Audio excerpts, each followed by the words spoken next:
18 పడిమెట్ల పైకెక్కి గుడికేగు భక్తులకు ఎదురొచ్చే బంగారు స్వామి. ఇరుముడులు స్పృశించి శుభమనుచు దీవించి జన బృందముల చేరే జగమేలు స్వామి. తన భక్తులొనరిల్చు తప్పులకు తడబడి ఒక పక్క ఒరిగెన ఓంకారమూర్తి.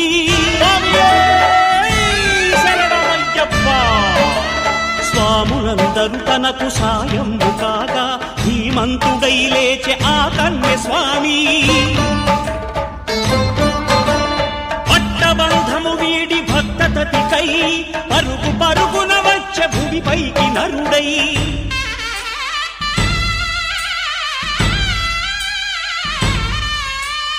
అయ్యప్ప దేవా